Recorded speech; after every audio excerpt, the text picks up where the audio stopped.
you following these days, and what's really top of mind for you with what's going on in the league and the current state of affairs, especially in this Yeah. pandemic?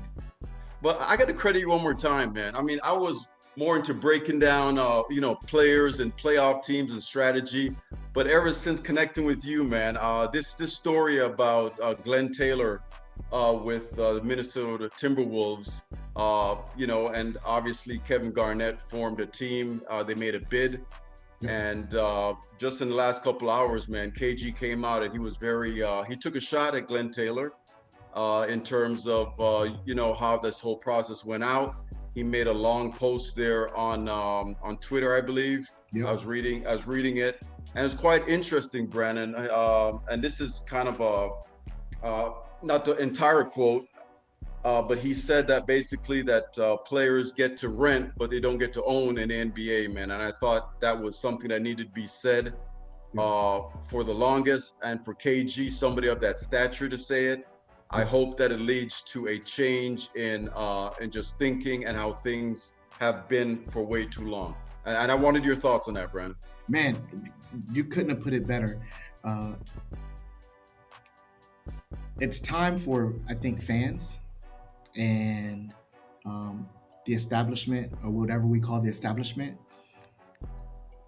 the same way that that the establishment has been able to position themselves in a position of ownership, to experience the wealth and the flow of money from the sport, from the league.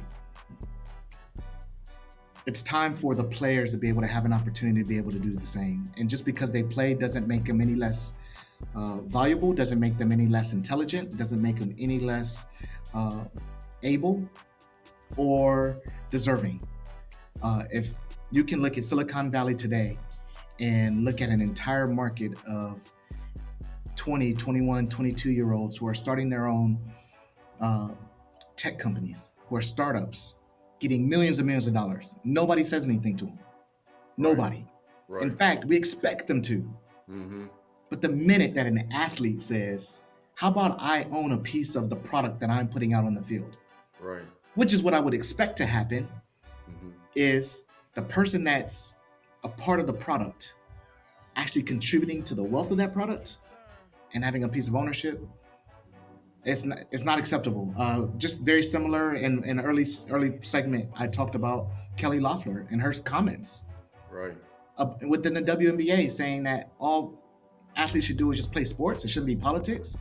So you're the only one that gets to define that. That's it. Like, nah, not acceptable. Zoltan, is that how you pronounce his name? Yeah, Zoltan? yeah, the soccer player. Yeah. Soccer player. Right. If you want to shut up and kick, have at it. That's your world. You do that.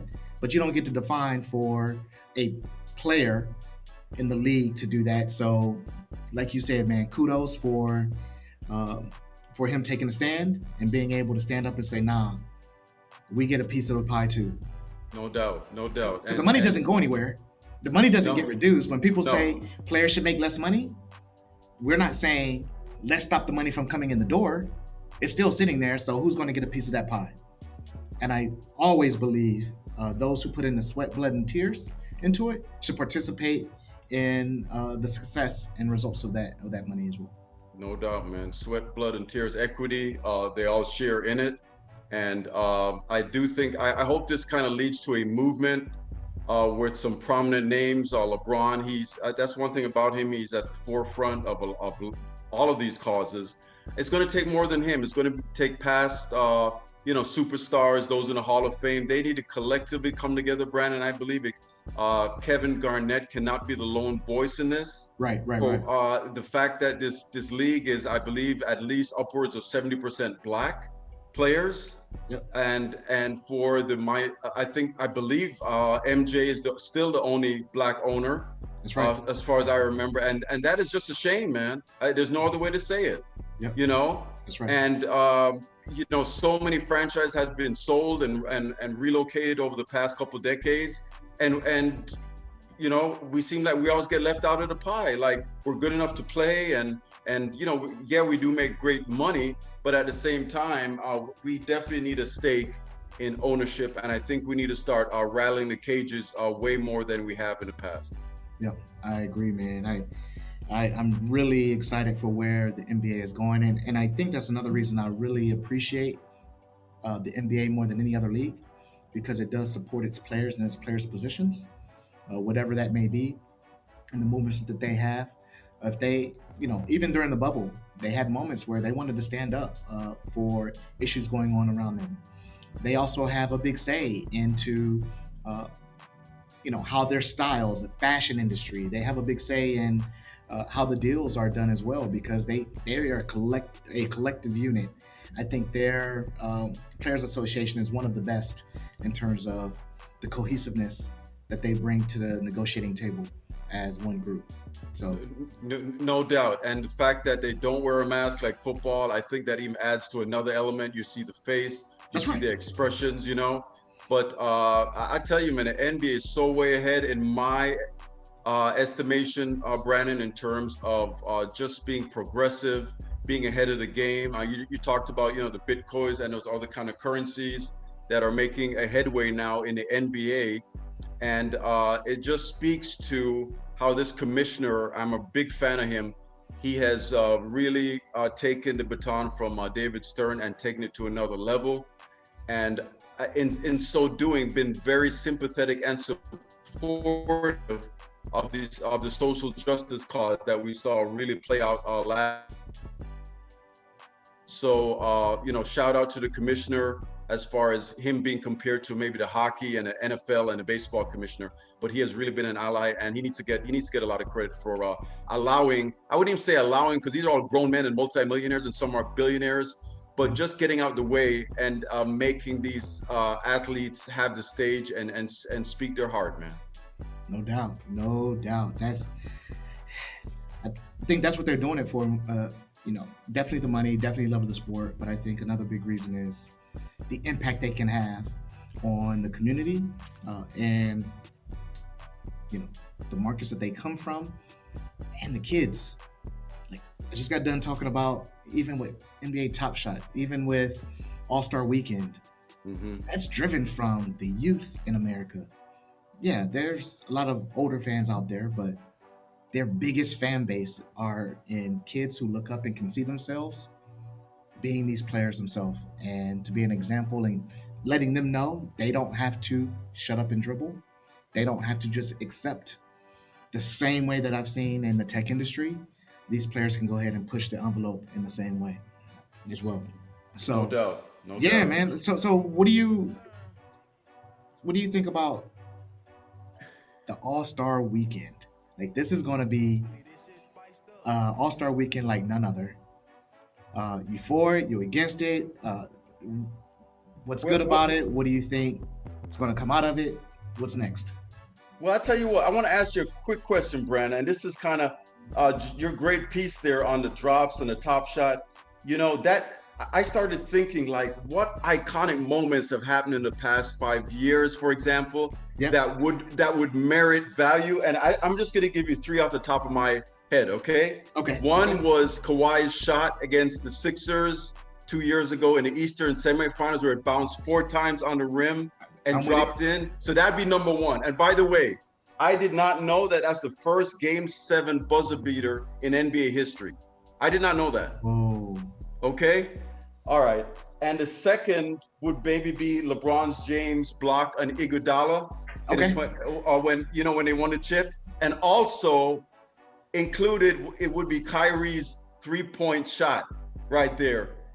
That was 2016. 2016. So those 2016 three finals. off the top of my head would really merit great value. So I just wanted maybe a couple that came to mind for you real quick before we get to the All-Star game. If they released a moment with Right. any of those three, and you're right. And when I think about Kawhi Leonard's shot, buzzer beater Game 7, man, that that might shut down the internets. Right. As they say. Right. And that's just a play on words. I know it's the internet. But Right. yeah, that would absolutely. Whew. So that's why I'm starting to think about this All-Star break Right. from that point of view around if I put it in the context of Top Shot and Hmm. all these moments that they can collect, they might have figured out a way to engage fans in a way that nobody saw coming. Because I'll be honest, when I first thought about it, I wasn't a big fan of it, especially the location. Um, they've, you know, Atlanta's definitely been on the radar the past few months in regards to masks and the pandemic and everything going on there. And then to take the players into that environment, uh, pandemic still going on. I mean, this season was unprecedented.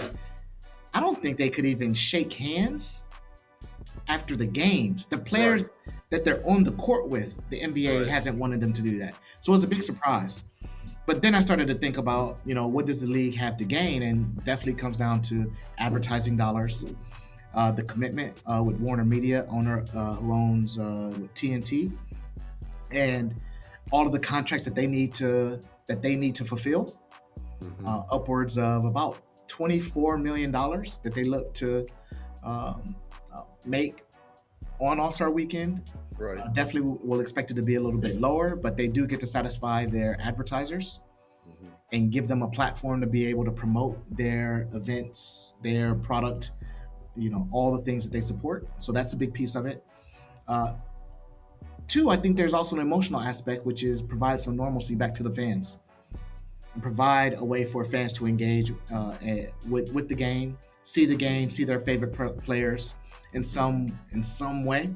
Hmm. Not sure how important that is at the moment, but definitely a reason why that has happened. So it'll Right. be exciting to see, what comes out of it. Because a lot of players stood up against it. A lot of them did. Came out and said they didn't want to go or they weren't excited about playing. And I wonder if that's Right. going to play into what it's like on the court. But I think once the horn rings, Yeah. yeah, they're ballers. Yeah. Yeah. They're There's not a court ballers, they've been man. on that they don't they don't want to perform on.